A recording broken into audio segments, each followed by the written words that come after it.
Pantanal, la plus grande zone humide tropicale du monde. On appelle cette terre le diamant vert du Brésil.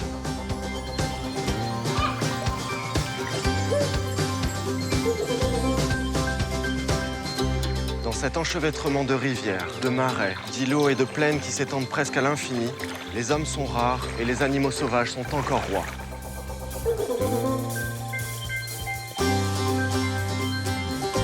Je pars à la rencontre des seigneurs de cette terre. L'anaconda, maître du monde aquatique. Le capybara, prince des rivages. Et le mythique jaguar, qui règne en souverain sur les forêts. Les jaguars sont devenus rares et ce territoire est infesté de caïmans et de piranhas. Partir à la recherche d'un des plus secrets des grands félins promet d'être une véritable aventure. Mais j'ai confiance, les félins et moi, c'est une longue histoire, basée sur l'espoir et la passion.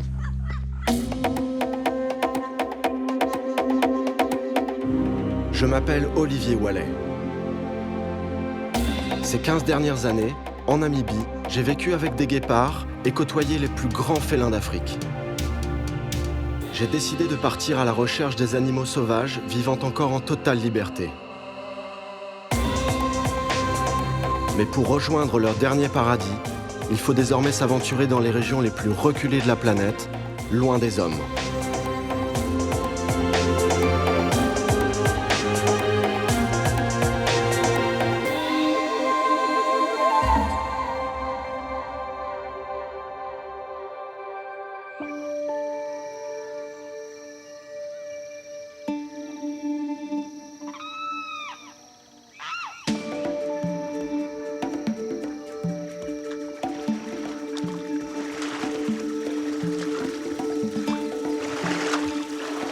J'ai grandi dans le désert, traversé des zones arides souvent hostiles. Mais pour moi, il n'y a rien de plus éprouvant que de m'enfoncer dans les régions humides. Il faut être prêt à affronter les moustiques et toutes sortes de bestioles qui se cachent derrière chaque buisson, chaque marécage ou sous mes pieds. Le Pantanal s'étend sur près de 200 000 km², soit une surface représentant plus du tiers de la France.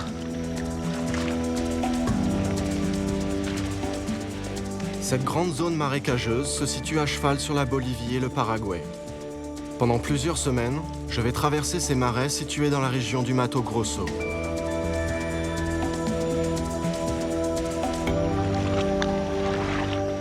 Peu de biotopes au monde abritent une faune aussi diversifiée.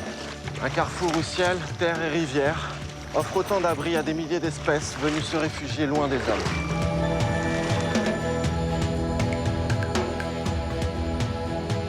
La faune et la flore ne sont pas les seules curiosités du Pantanal. Cette terre abrite des trésors insoupçonnés.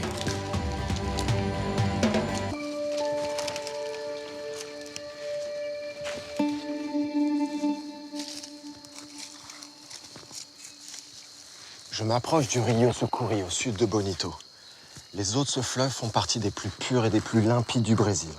Et cette région à elle seule abrite plus de 400 espèces différentes de poissons.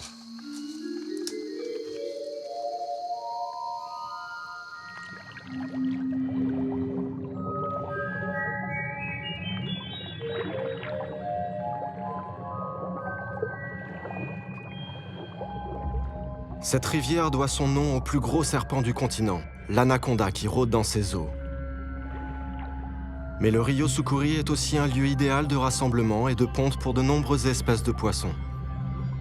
Dans ces eaux cristallines, les caïmans n'ont aucune chance de les surprendre.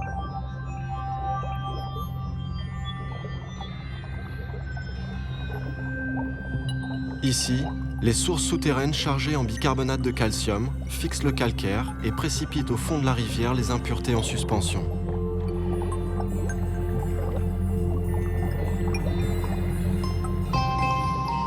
L'eau qui s'est infiltrée rejaillit du sous-sol, débarrassée de toute impureté.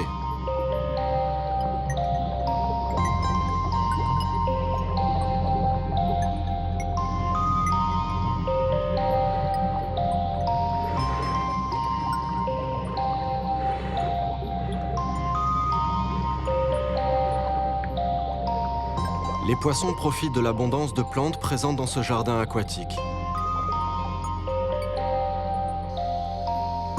Ils ont également appris à profiter des fruits tombés du ciel.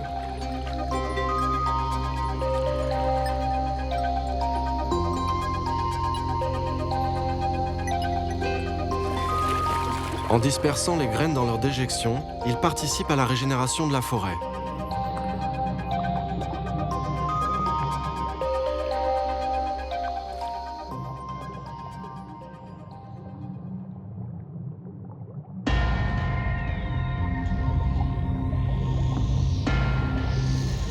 Ces cours d'eau, apparemment paisibles, sont le repère d'un animal mythique.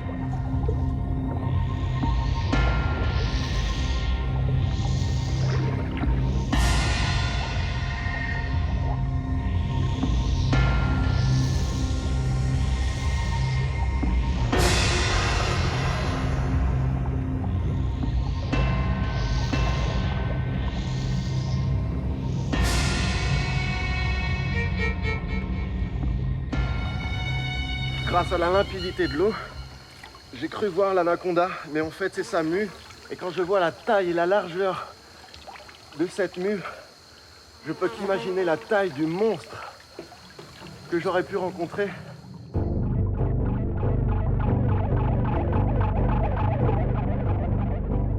Ce géant solitaire de plus de 5 mètres de long possède des dents recourbées et des mâchoires puissantes qu'il utilise pour s'agripper à sa proie. Il l'entraîne ensuite sous l'eau pour la noyer.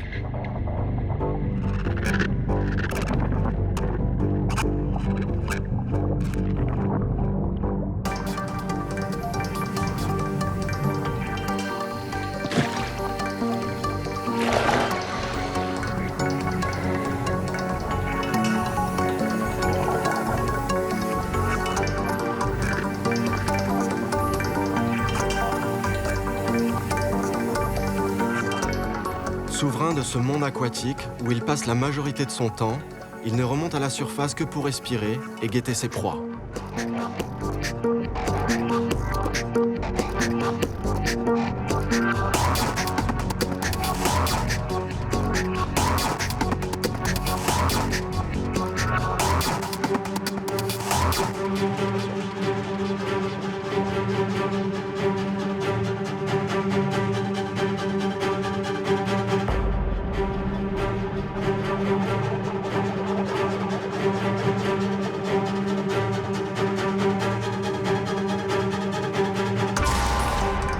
Ce serpent capable d'étouffer des caïmans ou des capybaras va grandir et muer tout au long de sa vie.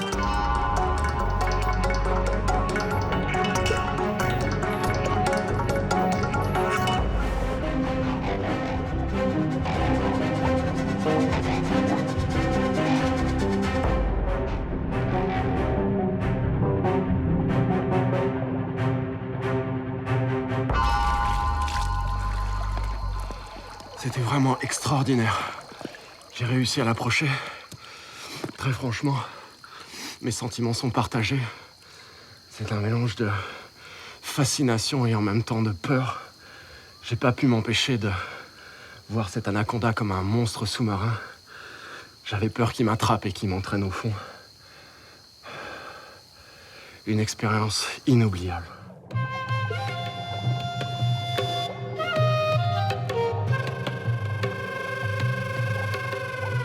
Ce n'est pas facile de suivre un anaconda. Ça l'est encore moins de traquer l'autre seigneur du Pantanal, le jaguar, dont l'espèce a été décimée par le braconnage.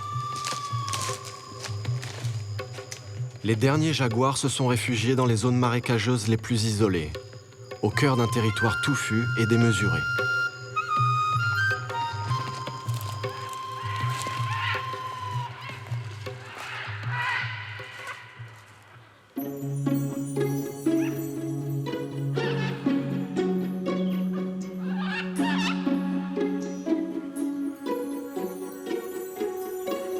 C'est la saison du grand rassemblement des haras. Ils viennent s'accoupler et nicher dans cette région, et ce gigantesque gouffre est connu pour être leur endroit de prédilection. Car très peu d'autres oiseaux sont capables de voler en cercle sur une si courte distance.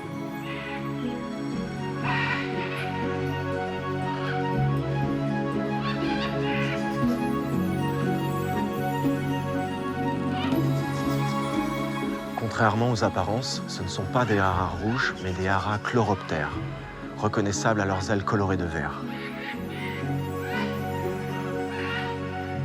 Mais en tout cas, ils sont tout aussi bruyants que les autres. Et si j'étais un perroquet, je choisirais certainement cet endroit pour nicher et me reproduire. Les parois de cet énorme cirque sont faites de grès, ce qui permet aux perroquets de pouvoir creuser leur nid à l'intérieur. Et cela crée une caisse de résonance où les sons déjà bruyants des perroquets se répercutent et sont décuplés ici.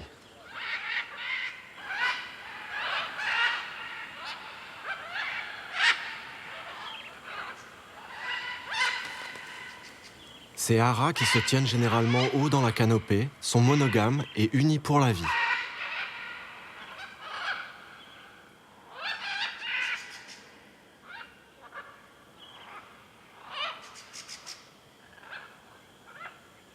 Je serais bien resté ici des heures, mais il est temps pour moi de reprendre ma route vers le nord.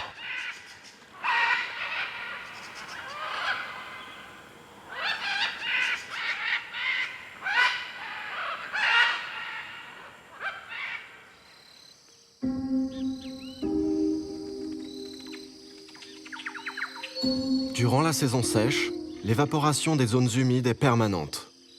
De juin à octobre, il ne tombe pas une goutte d'eau sur le Pantanal. Cette région est pleine de surprises. L'hiver, l'air froid du sud rencontre l'air chaud du Pantanal et crée cette ambiance feutrée, un peu mystérieuse. C'est un phénomène typique de ces écosystèmes périodiquement inondés.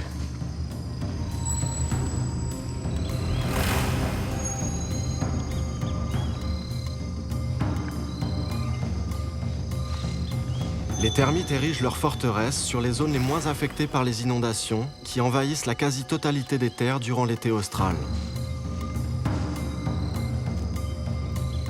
Mais ces insectes ne sont pas à l'abri d'autres menaces.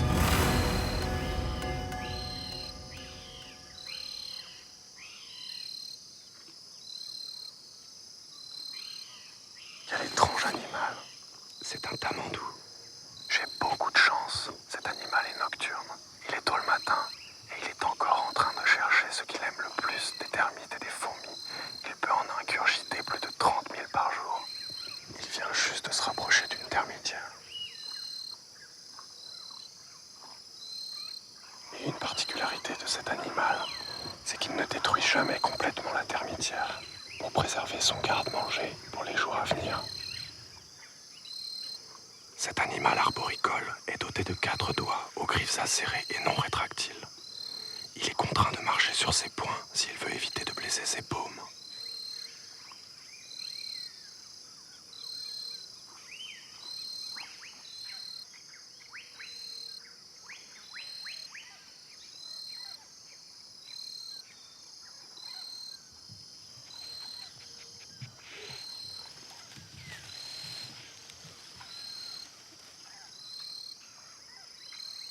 Si le tamandou a un sens visuel assez pauvre, en revanche son sens olfactif est 40 fois supérieur à celui de l'homme, ce qui lui permet de repérer ce qu'il préfère le plus, les termites.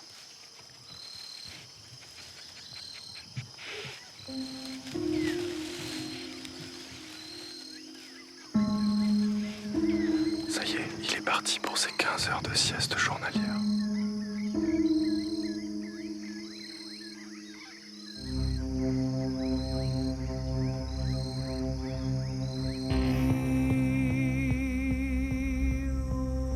Le Pantanal, un paradis pour les animaux, mais une terre hostile pour l'homme.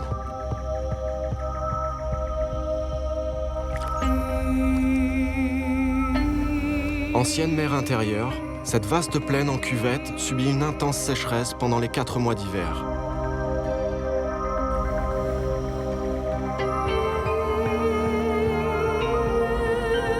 À l'arrivée des pluies, en été, le Pantanal se retrouvera inondé à 80%. En se retirant au printemps, les eaux laissent derrière elles une savane fertile et d'immenses marais grouillants de poissons et de caïmans. Et parfois, pour éviter de faire de gigantesques détours, on est obligé de les traverser.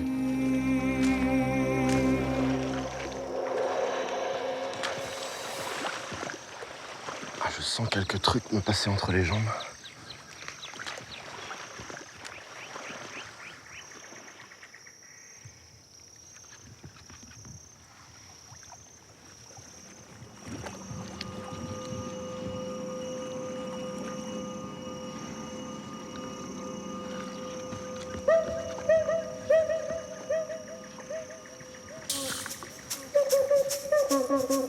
De ne pas voir le fond ne me rassure pas du tout.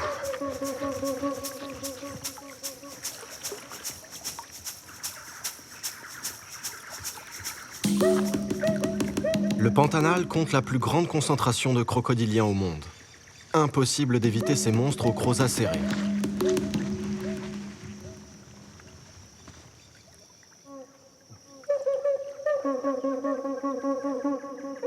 Ça commence à être profond. Ah, je peux vraiment pas avancer plus loin.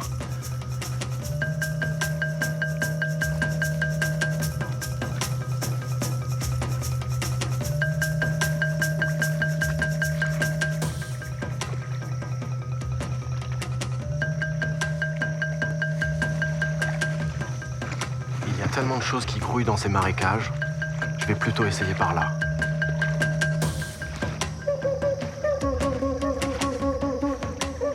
On estime qu'environ 10 millions de caïmans vivent dans ces marais.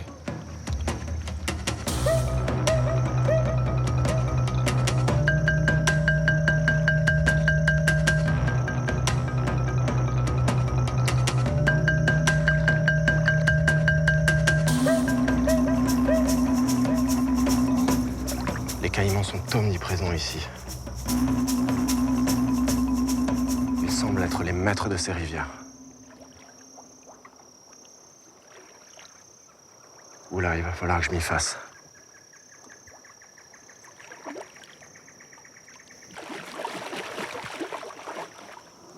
Wow.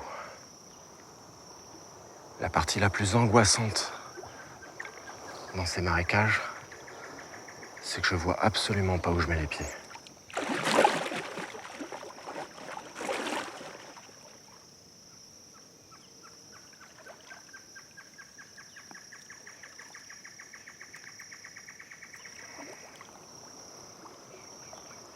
Si je montre aucun signe d'agressivité et que j'y vais tout doucement, non seulement je devrais m'en sortir, mais en plus, j'aurai le temps de pouvoir les observer. Ils n'ont pas l'air d'apprécier ma présence.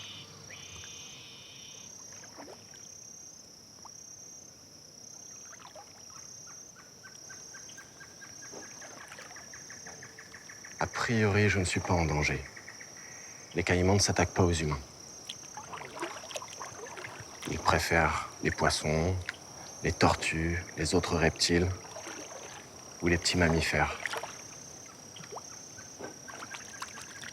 Ce sont vraiment des spécimens incroyables. Ils sont beaucoup moins gros que les crocodiles du Nil. Les caïmans du Pantanal font en moyenne moins de 2 mètres, mais ils restent quand même sacrément impressionnants. Ici, ils sont dans leur élément.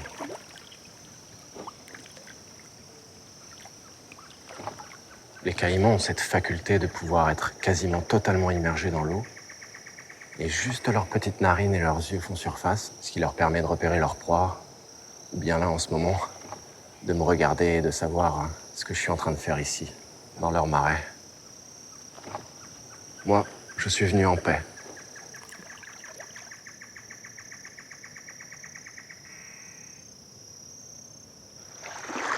Les caïmans sont évidemment protégés. Malheureusement, la réduction de leur habitat compromet l'avenir de leur espèce.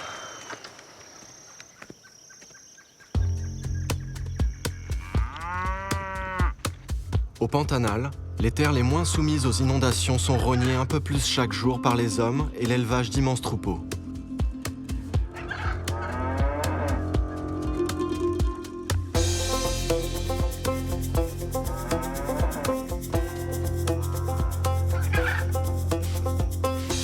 Ces plaines sont le territoire des Pantaneros, ces cow-boys métis d'Indiens et de colons portugais qui travaillent pour de riches propriétaires terriens. Bonjour, Bonjour, ça va? Ben? ça va. Je m'appelle Olivier. Kleberson. Kleberson. Nice to meet you. Enchanté, Kleberson. Qu'est-ce qui t'amène par ici? Well, I'm crossing Eh bien, je Pantanal parcours le on Pantanal à foot pied because parce que je voudrais I voir des really would jaguars. like to see jaguars. Do you see Est-ce que some tu en as around vu here? par ici? Oui, ça nous arrive. Surtout à cette époque de l'année, mais plus au nord. And Et vous y do allez you go souvent? often up there? On y conduit le bétail régulièrement à la saison sèche. Ok. What a Cet endroit est magnifique. Ça, c'est le célèbre cheval Pantanero.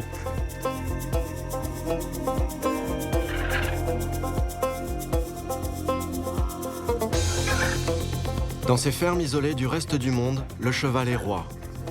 C'est le partenaire indissociable du cow-boy. Son meilleur allié pour traverser les marais et rejoindre les vastes savanes où ils conduisent le bétail. Souvent à des dizaines de kilomètres de là.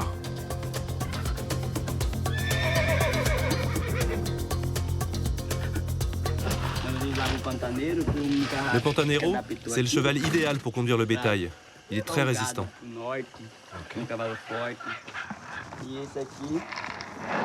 Celui-là, c'est notre étalon. C'est un pur Pantanero.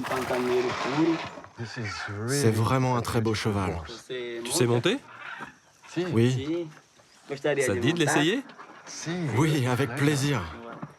Allez, on y va.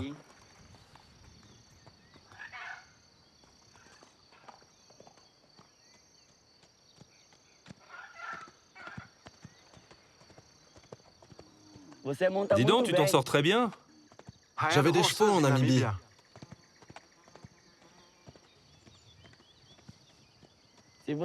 Si tu veux, je te le prête. Ça te permettra d'avancer plus facilement et après tu pourras le laisser à la ferme Pikiri. Mais à partir de là, il faudra continuer en pirogue. Ok, Thank you so much. merci beaucoup. This is great. C'est super. I will take Je care vais of prendre him. soin de lui, I promise je te le you. promets. Ici, dans le Pantanal, on ne dort jamais par terre. Je vais te prêter un hamac. Ok, merci. Et puis, un conseil. Pour te débarrasser des moustiques, la nuit, il y a une solution, les fourmis macaco. Tu les écrases sur la peau et elles te servent de répulsif naturel. Mais fais bien attention, à pas les confondre avec les fourmis Novatera. Elles sont rouges et celles-là, elles piquent très fort. Allez, bonne chance avec les jaguars.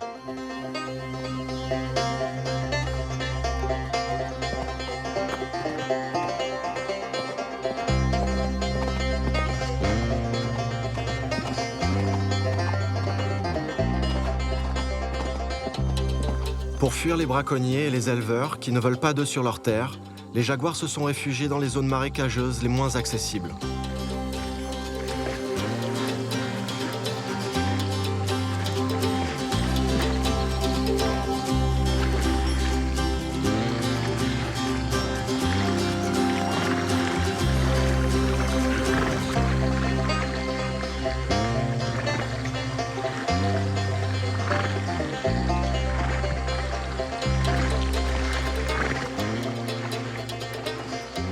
J'espère atteindre le territoire des jaguars demain matin.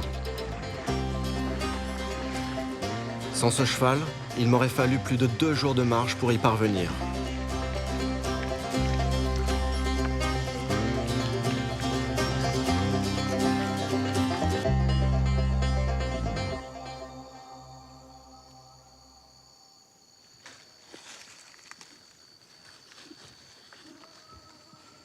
Les moustiques sont déjà de sortie.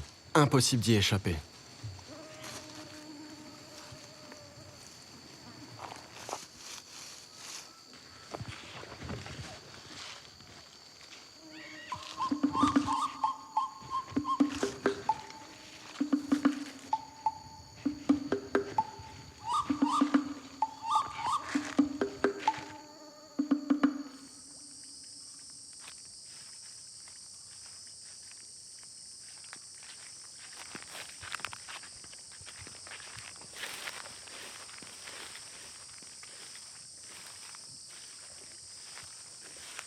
Ah, des accouris.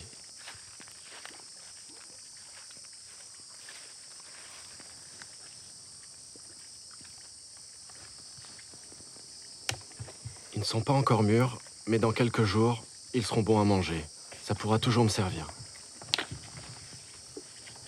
C'est le fruit préféré des haras. En fait, ils se nourrissent presque exclusivement de ça.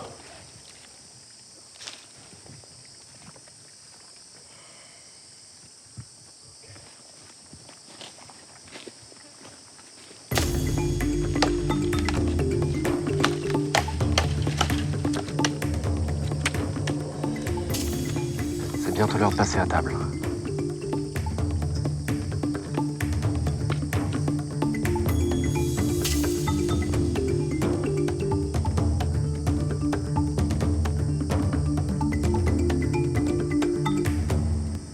Les piranhas se regroupent en bancs pour chasser, ce qui est une opportunité pour moi, pêcheur solitaire.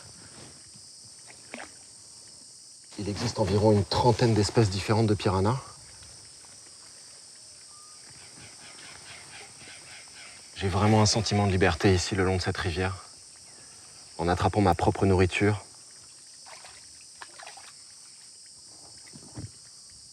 Ça, c'est la stratégie des piranhas. Ils prétendent qu'ils sont morts, mais en fait, ils sont tout à fait vivants.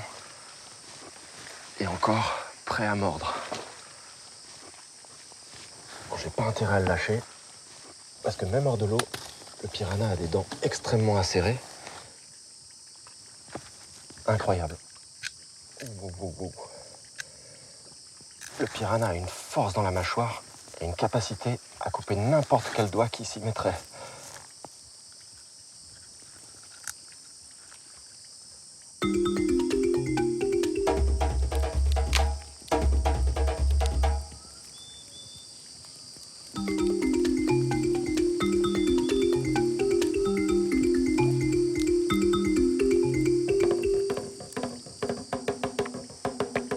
C'est vraiment bon.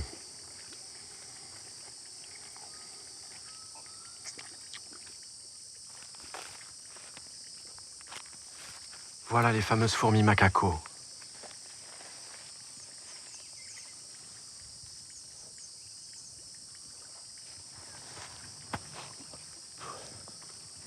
Je suis les conseils de Kleberson en appliquant la recette de cet anti-moustique naturel transmis par les Indiens d'Amazonie. Ah, ça commence à piquer.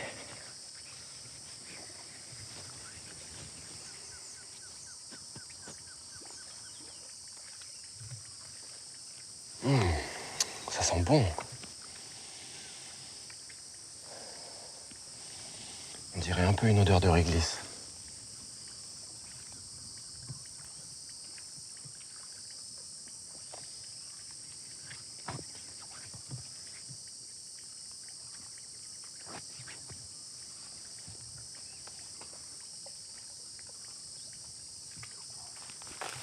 J'espère que ça va marcher.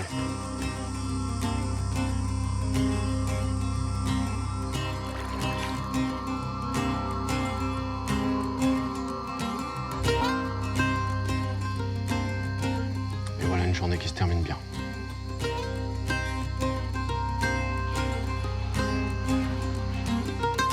La nature dans le Pantanal offre une symphonie chromatique envoûtante, de jour comme de nuit.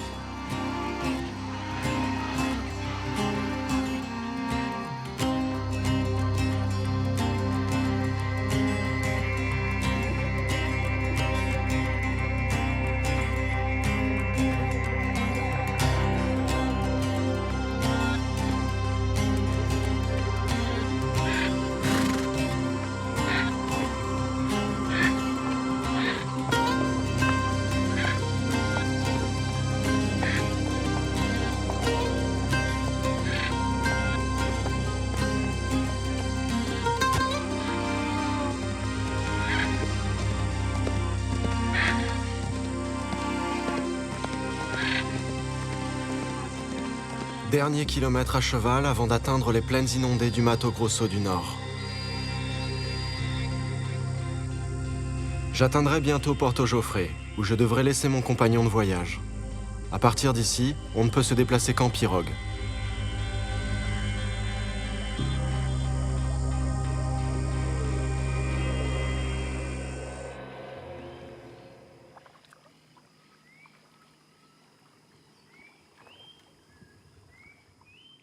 Situé entre le bassin de l'Amazone et le fleuve Paraguay auquel il est relié, Le Rio Cuyaba est l'une des seules rivières navigables à longueur d'année.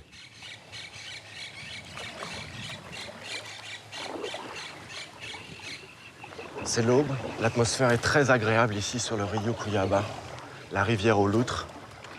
Je profite des quelques heures de fraîcheur avant que le soleil se lève. Le climat est rude dans cette partie reculée du Pantanal. On y a enregistré les températures les plus élevées du Brésil et un taux d'humidité parmi les plus hauts du monde.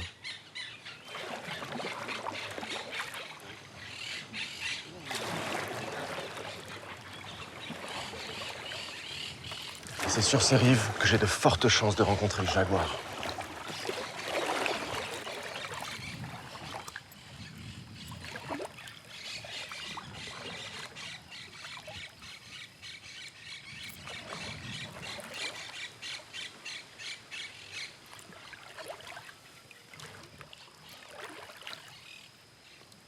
Les jaguars sont d'excellents nageurs et viennent pour chasser le long des rives.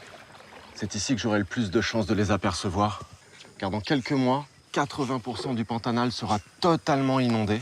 Et lorsqu'on regarde ces arbres, on voit nettement jusqu'où le niveau des eaux peut monter. Et ce que deviennent les jaguars à ce moment-là reste encore un mystère.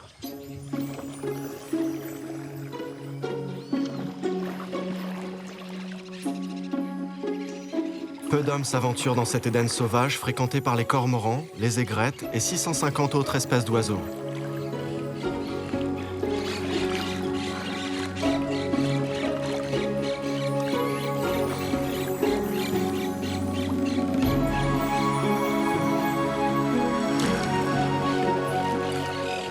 Des loutres géantes, là au bord de la rive.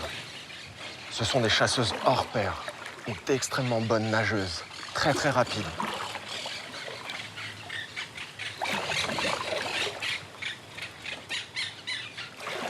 J'ai plutôt intérêt à pagayer si je veux arriver à pouvoir les suivre. Elles sont tellement rapides. Les loutres géantes peuvent aller à plus de 30 km/h.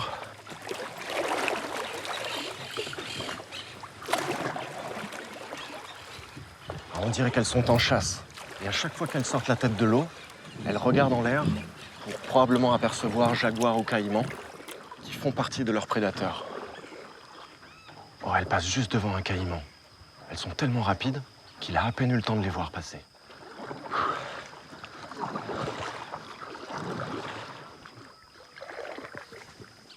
Ces loutres, pourtant aussi grandes qu'un labrador, sont très difficiles à observer. Leur population a été décimée à cause de leur fourrure très prisée. Il en resterait environ 5000 individus. Aujourd'hui, la loutre est victime des pêcheurs qui lui reprochent de piller les filets et d'être d'une grande voracité. Elle peut consommer plus de 4 kilos de nourriture par jour. Mais pas de quoi compromettre la quantité de poissons dans la région. Ah, elles sont en train de monter sur le bord de la rivière.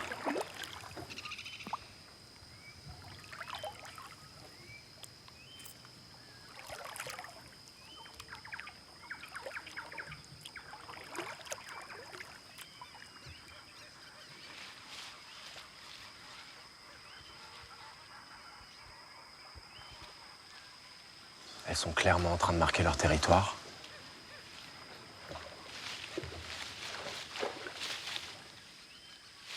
Elles répandent leur urine et leurs excréments, qu'elles éparpillent un peu partout.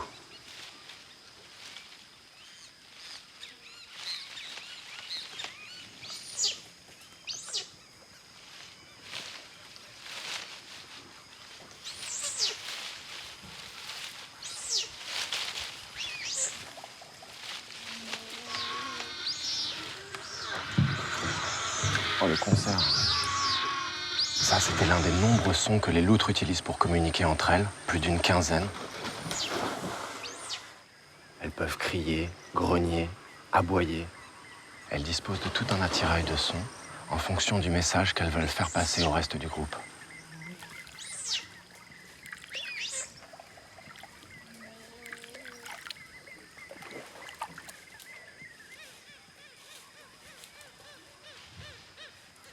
On ne s'en rend pas forcément compte, mais elles mesurent 2 mètres de long, depuis leur museau jusqu'au bout de leur queue.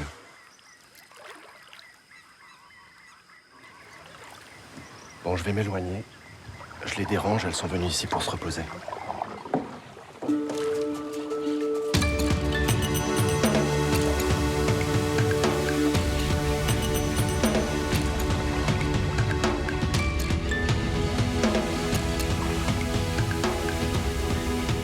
C'est le long de ces rives, où il vient chasser les caïmans ou les capybaras, que l'on a le plus de chances de rencontrer un jaguar. Mais ce félin sait se fondre dans la nature, se rendre invisible.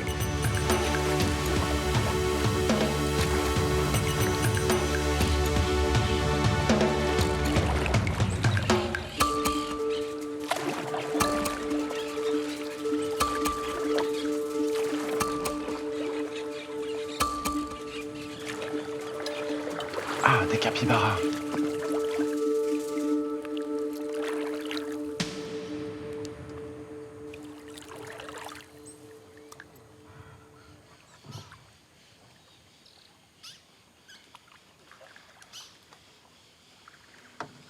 En langue guarani, son nom signifie le seigneur des herbes, car il passe le plus clair de son temps sur les berges et justement à se nourrir d'herbes.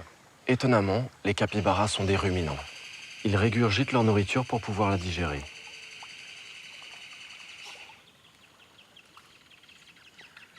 Le mâle est facilement reconnaissable avec la glande qu'il porte sur le haut du nez et qui lui sert à marquer son territoire.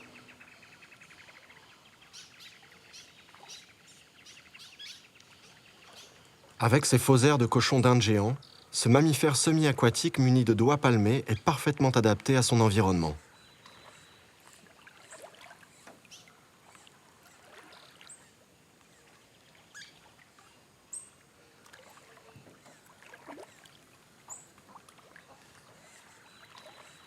Le capybara vit en groupe solidaire très paisible. Un adulte mesure en moyenne 1,20 m pour un poids pouvant atteindre 70 kg. Le plus gros rongeur du monde fonde sa survie sur une étonnante cohésion sociale. Ce qui me touche particulièrement chez cette espèce, c'est son sens très développé de la famille. Autour des mâles, les femelles s'occupent de tous les jeunes sans se soucier de leur lien de parenté. Et le plus incroyable, c'est que si une femelle dans le groupe attend des petits, les autres commenceront à produire du lait. Ça, c'est la vraie vie en communauté.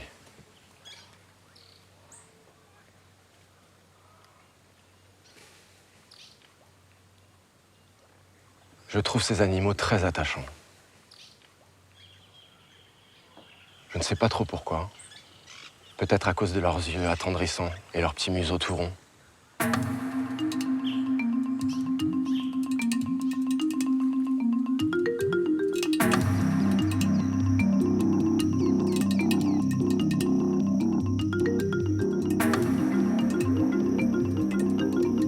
Cet enchevêtrement de rivières et de marais n'est pas seulement peuplé d'anacondas, de caïmans ou de capybaras. Une myriade d'oiseaux survolent ces eaux à longueur d'année. Parmi eux, dignement installé au bord des mares, se tient le jabirou, le fier emblème du Pantanal.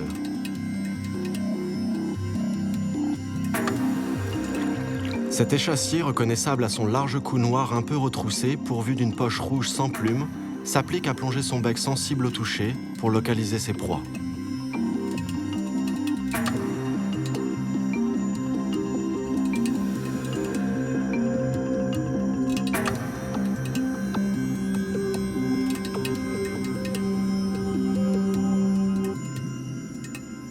Le jabirou pêche en marchant. À son menu, anguilles, crustacés, poissons, jeunes caïmans et amphibiens.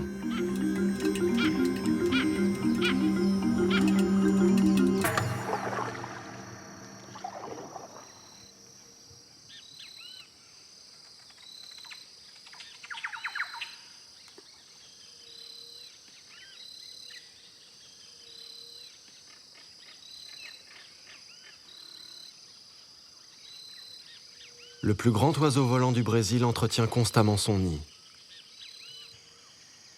Il apprécie surtout les promontoires élevés pour s'y installer. Il entretient ce perchoir pendant plusieurs années successives.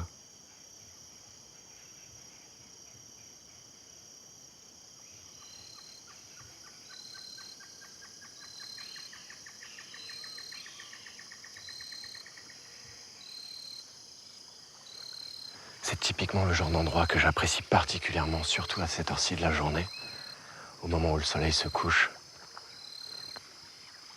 Toute l'ambiance est en train de changer. Il y a une grande activité chez tous les poissons ici, dans ces eaux peu profondes. Les capybaras sont tranquilles. Les caïmans aussi. C'est le genre de moment en fin de journée où j'aime fermer mes yeux pour capter au maximum tous les sons de la nature.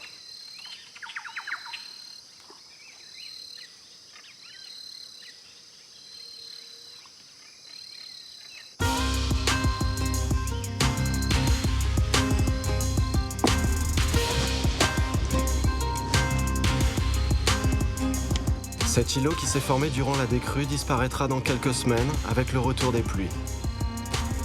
En attendant, j'en profite pour être aux premières loges.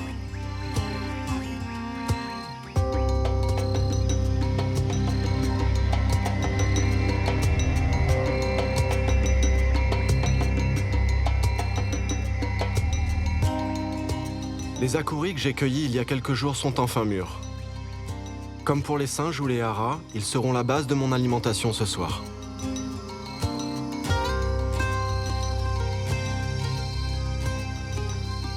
J'ai vraiment faim. C'est sucré. Ça a un petit goût de mangue, mais c'est vraiment pâteux. Il faut franchement avoir faim.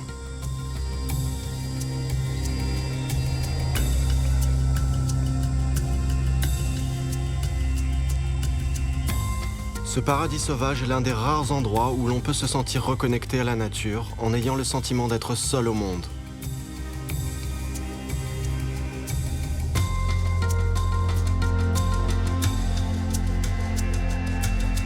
Tapi dans cette immensité où il est roi, un jaguar m'observe peut-être.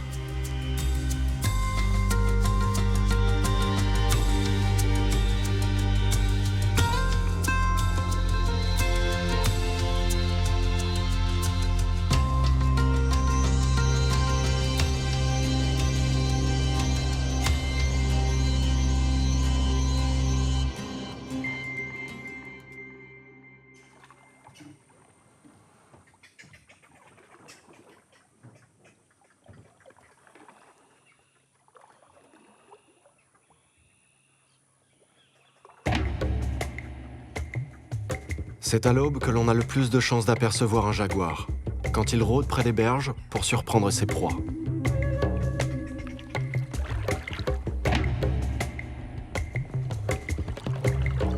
Mais ce discret félin est devenu rare. Au Pantanal, dans ces zones d'habitat naturel, il n'en resterait pas plus de 6 ou 7 pour 100 km². L'homme est son seul ennemi.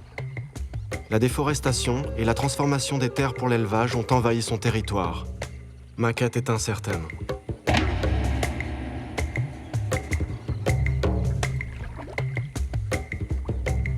On peut passer plusieurs jours à traquer les jaguars sans en apercevoir un seul.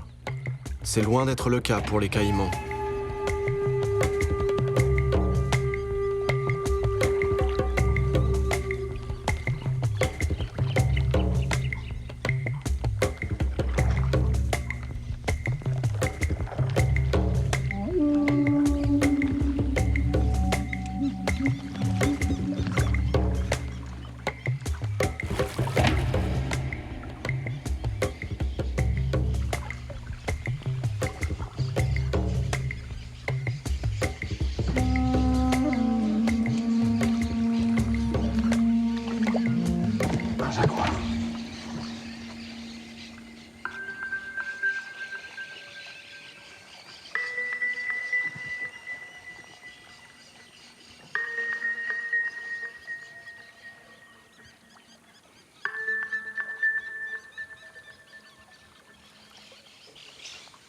Quel animal sublime.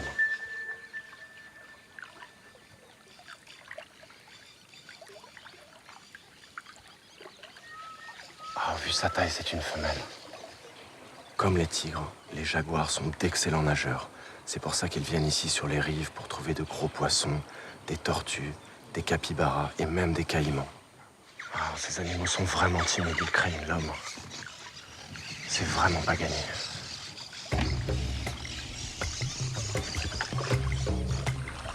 Comme ils se déplacent en permanence le long de la rive, j'essaye au maximum de les suivre.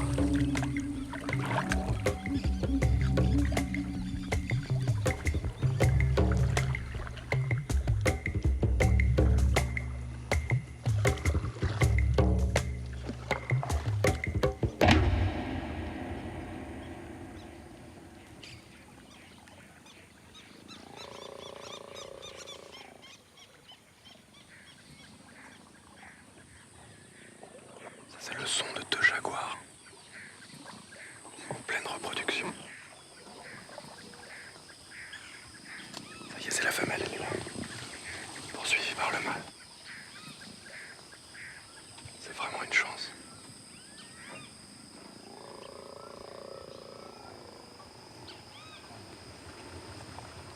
Il est vraiment magnifique. Tout chez le jaguar ressemble au léopard. Mais ses rosettes sont plus larges et plus sombres. Sa tête est beaucoup plus large comme celle d'un tigre.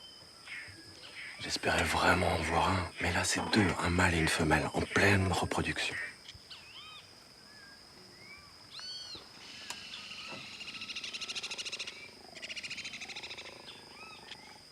À force de grognements et de traces olfactives laissées sur son passage, la femelle a signalé sa disponibilité. Ces signaux efficaces sont rarement ignorés par les mâles. On peut distinguer nettement que le mâle est beaucoup plus gros que la femelle.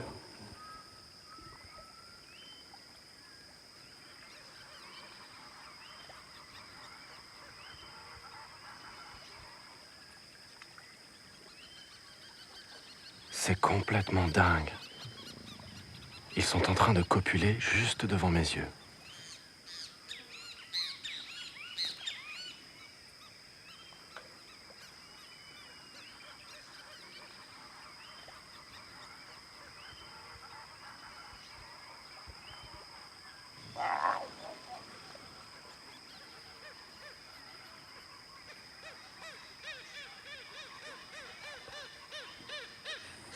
Comme on peut le constater, c'est un acte qui se passe très rapidement.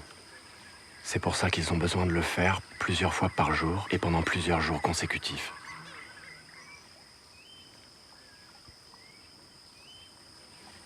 C'est vraiment exceptionnel de rencontrer 2 jaguars en train de se reproduire.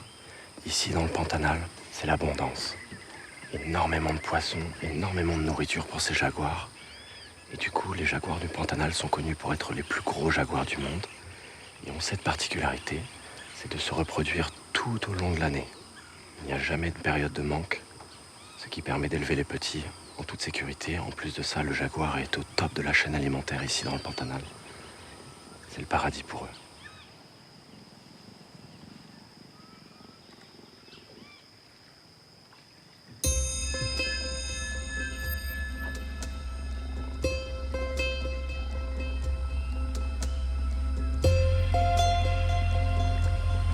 Le mâle ne cesse d'harasser la femelle. Et pendant quelques jours, ce sera du non-stop. La femelle n'aura même pas le temps de manger.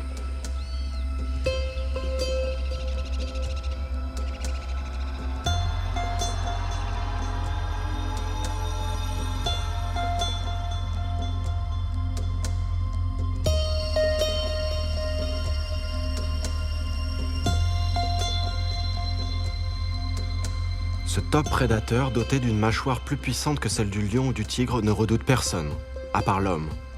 Mais la prudence reste de mise. Chaque geste doit être pesé.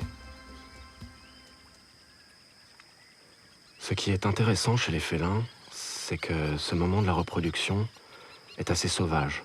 La femelle a souvent tendance à repousser le mâle, à sortir les griffes, à montrer les crocs. Et là, c'est un petit moment de calme, après l'acte même de se reproduire, où le mâle est en train de se lécher tranquillement les pattes, de faire sa toilette juste derrière sa femelle, absolument tranquille. C'est un moment particulièrement paisible.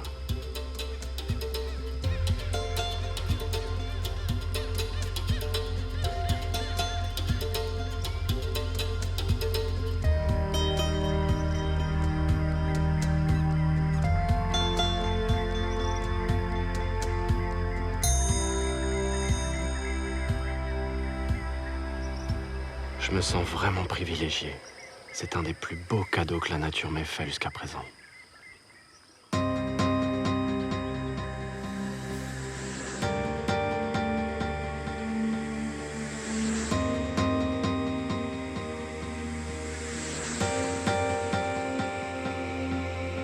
La nuit ne va pas tarder. Et déjà leurs chemins se séparent. Comme le léopard d'Afrique ou d'Asie, le jaguar est un félin solitaire. Les relations de couple sont éphémères. Si elle n'est pas abattue par des braconniers, dans 3 mois, cette femelle donnera naissance à de nouveaux princes du Pantanal. Elle élèvera alors seule sa progéniture dans ce gigantesque marais, classé au patrimoine de l'humanité.